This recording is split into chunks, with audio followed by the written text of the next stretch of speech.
Mahar cartoon TV.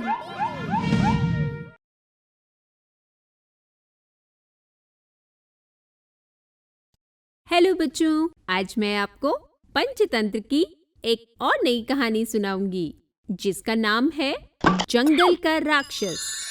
बहुत समय पहले एक घने जंगल में एक राक्षस आता है। राक्षस जंगल के जानवरों को देख उनसे बोलता है, क्या मैं आप सभी के साथ रह सकता हूँ? तुम यहाँ क्यों रहना चाहते हो? मेरे पास कोई घर नहीं है, कृपया मुझे यहाँ रहने दें। नहीं, तुम यहाँ नहीं रह सकते। तुम्हें देखकर सारे जानवर डर रहे हैं। मैं किसी को परेशान नहीं करूँगा, कृपया मुझे रहने दें।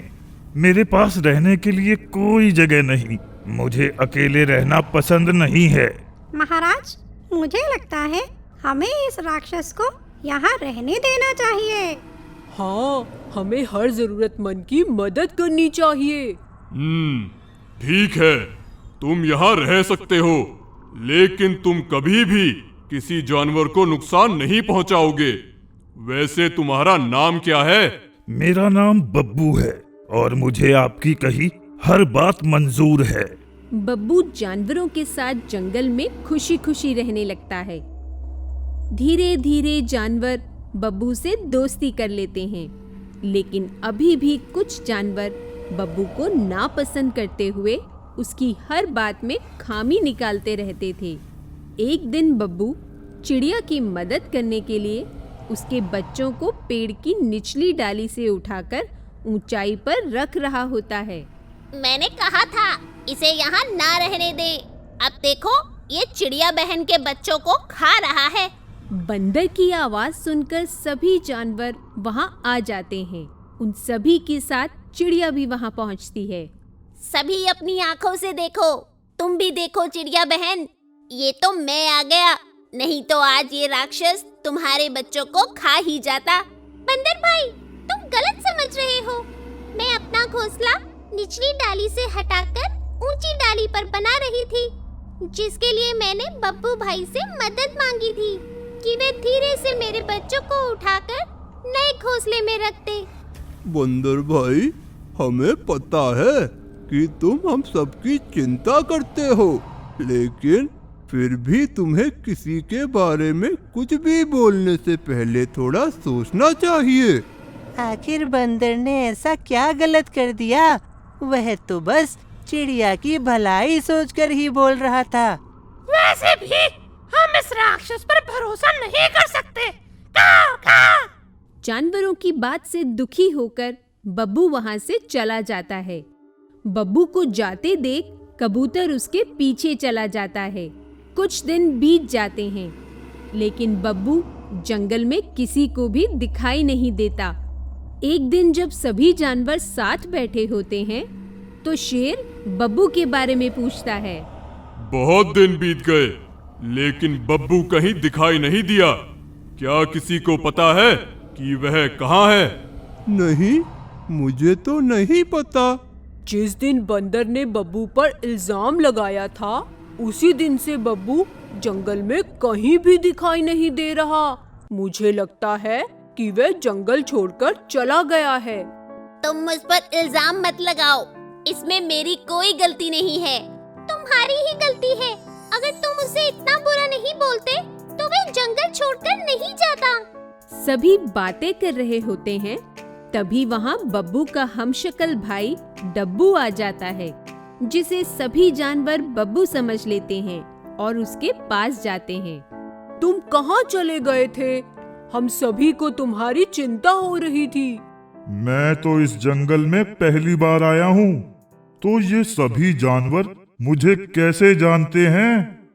अच्छा, मुझे लगता है कि मुझसे पहले यहाँ मेरा भाई डब्बू रहता था, तभी ये सभी जानवर मुझसे इतनी अच्छी तरह से बात कर रहे हैं।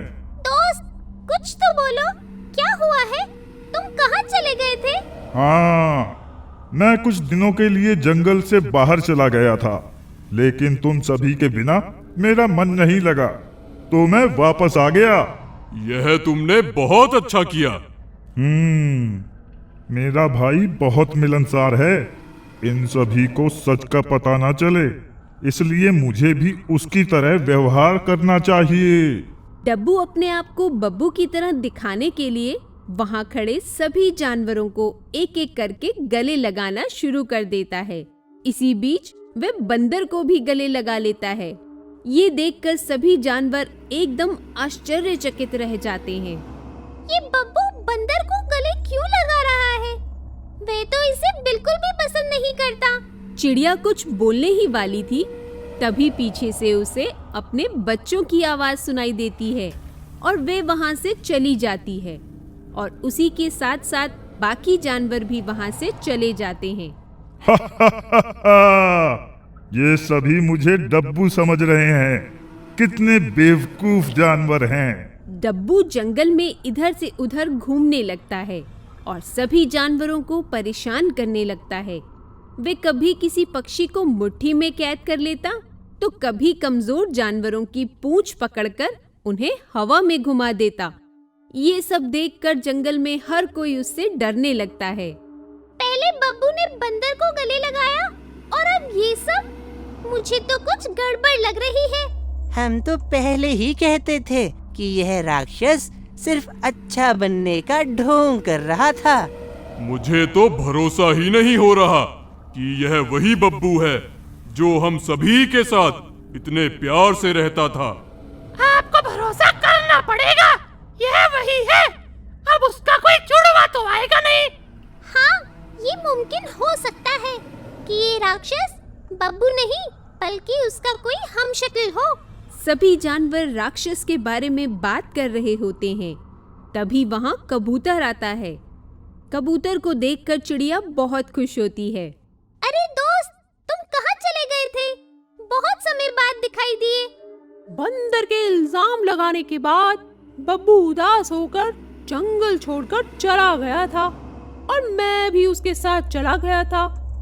उस दिन से आज तक मैं और बब्बू जंगल के पीछे वाली पहाड़ी पर एक गुफा में रहते हैं। आज मुझे तुम सभी की बहुत याद आ रही थी, इसलिए मैं तुमसे मिलने आ गया। और बब्बू वो कहाँ है? वो गुफा में ही है।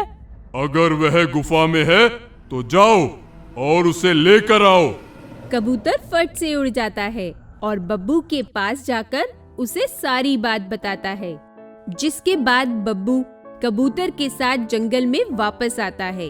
बब्बू और कबूतर को साथ आते देख सभी एकदम हैरान रह जाते हैं। अगर बब्बू कबूतर के साथ है तो फिर जंगल में जो रह रहा है वह राक्षस कौन है? कौवा राक्षस की बात करता ही है, तभी डब्बू वहां आ जाता है। बब्बू डब्बू को वहां देखकर हैरान होते हुए बोलता है, डब्बू, ये यहाँ क्या कर रहा है? डब्बू कौन है? डब्बू मेरा जुड़वा भाई है, लेकिन हम दोनों में जमीन आसमान का फर्क है। मुझे शांति से रहना पसंद है, तो वहीं डब्बू को हंगामा और शरारतें करना पसंद है। अरे मेरे भाई, हमारी एक छोटी लड़ाई की वजह से तुम तो मुझे छोड़कर ही आ गए। हाँ, इसी वजह से तुम यहाँ आकर मेरे नाम से इन सभी जानवरों को परेशान करने लगे। तुम्हारे जाने के बाद मैं बहुत अकेला हो गया था। मेरा कोई भी शरारत करने का मन नहीं करता था, लेकिन यहाँ आते ही मुझे पता चला कि तुम भी यहाँ हो, तो मुझे लगा अगर मैं शरारत करूँगा तो तुम मुझसे मिलने जरूर आओगे। मुझे माफ कर दो, मैं फिर कभी किसी को कोई नुकसान नहीं पहुँचाऊंगा। बस तुम मुझे छोड़कर दोबारा कहीं मत जाना। डब्बू की बात सुनकर बब्बू का दिल पिघल जाता है और वह अपने भाई को माफ कर देता है और वे दोनों राक्षस भाई जंगल में सभी जानवरों के साथ रहने लगते हैं। तो बच्चों, इस कहानी से हमें ये शिक्षा मिलती है कि हमें सदैव अपनों के साथ मिलजुल कर रहना चाहिए। अगर आपको हमारे वीडियोस पसंद आ रहे हों तो इन्हें लाइक करें, चैनल सब्सक्राइब करें और हमारे कार्टून शो सबसे पहले देखने के लिए बेल आइकन दबाना ना भूलें।